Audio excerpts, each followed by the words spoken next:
Jadi bagi kami, NKRI adalah harga mati. Sila-sila dalam Pancasila sangat berkesesuaian dengan agama Islam. Ya. Mulai dari sila pertama sampai sila kelima adalah wujud dari seorang muslimah dalam berbangsa dan bernegara. Melalui kemanusiaanlah kita bisa dekat dengan Tuhan, melalui kemanusiaan kita bisa bermanfaat bagi bangsa dan negara, dan dalam kemanusiaan juga kita bisa membuat keluarga kita menjadi bahagia.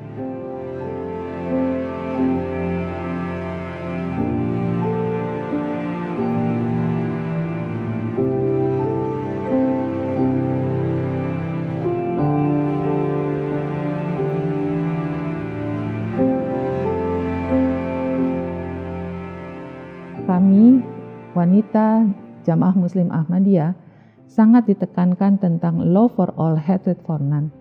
Di mana langit itu dijunjung, di mana bumi itu dipijak, itulah kita harus mengabdikan jiwa raga kita.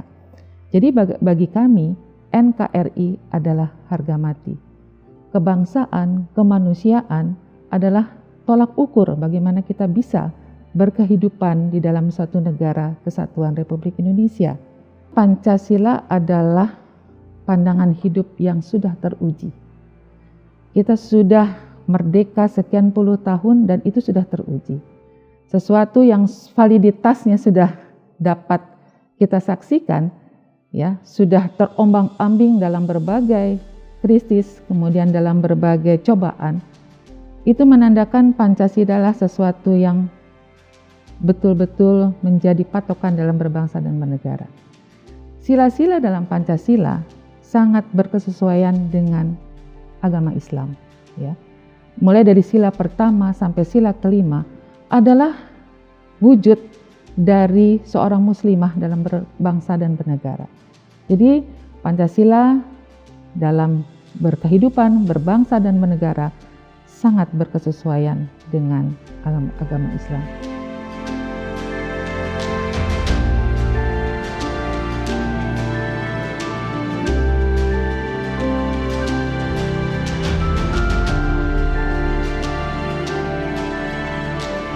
Semua agama adalah wujudnya adalah kemanusiaan, menjunjung tinggi nilai-nilai kemanusiaan.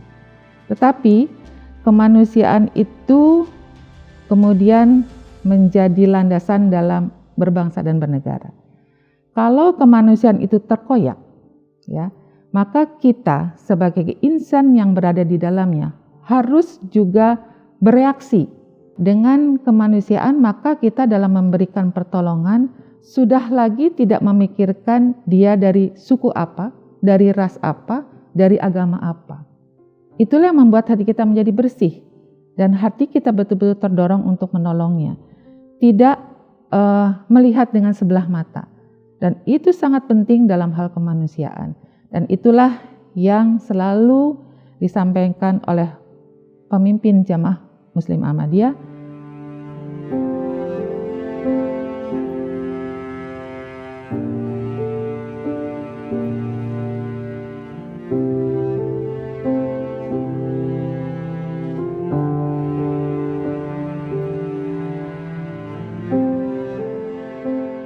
Di dalam Jemaat Ahmadiyah ada satu indikator yang sangat jelas dan sangat tepat dalam satu kalimat yang disampaikan oleh Khalifah Ahmadiyah yang kedua.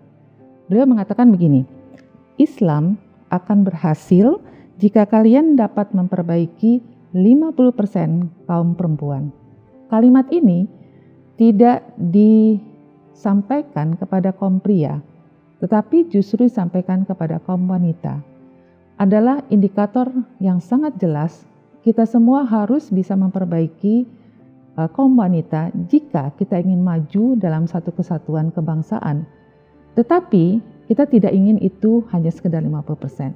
Kami sangat bersemangat bisa menciptakan lebih dari 50%.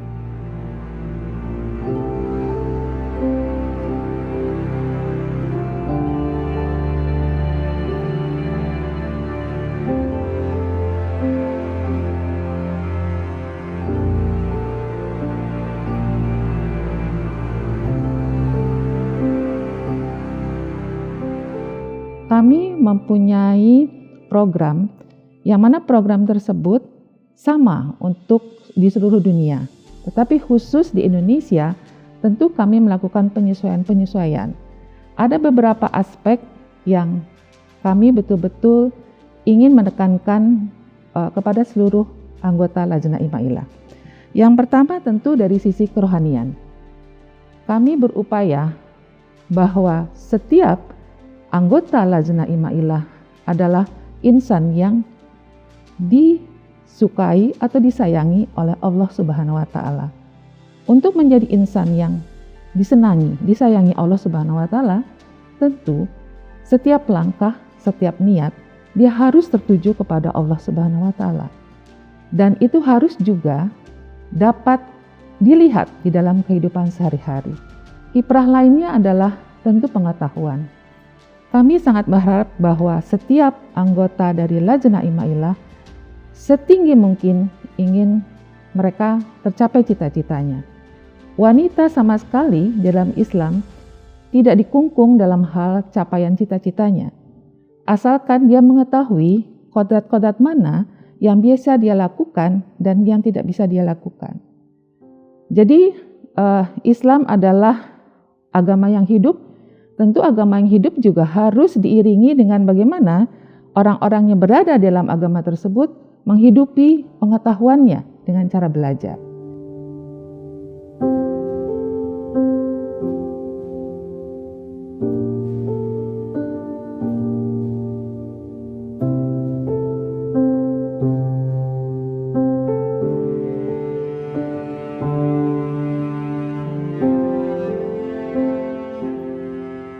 Kami bekali setiap anggota dari Jemaah Muslim Ahmadiyah adalah keterampilan. Kami memberikan berbagai pelatihan, yang mana pelatihan itu kami awali dari diri sendiri. Bagaimana dia bisa mengenal potensi dalam dirinya, kemudian dari dirinya dia bisa meningkatkan atau membuat keluarganya menjadi keluarga yang berguna dalam masyarakat. Yang berikutnya adalah kepedulian. Sebagai insan dari satu bangsa, tidak mungkin kita hanya bisa berdiri untuk diri sendiri. Kita harus bisa menjadi insan yang berguna bagi masyarakat di mana kita berada. Ini yang sangat penting adalah tentang keluarga. Ya, walaupun saya sebutkan di akhir, tetapi sebetulnya ini adalah konklusi dari apa yang saya jelaskan sebelumnya. Jadi dalam keluarga, apabila keluarga itu adalah keluarga yang betul-betul keluarga yang dicintai Allah Subhanahu wa taala, maka orang-orang yang ada di dalamnya dalam berkehidupan berbangsa dan bernegara dan dalam kemanusiaan, pasti dia akan memberikan pribadi yang terbaiknya.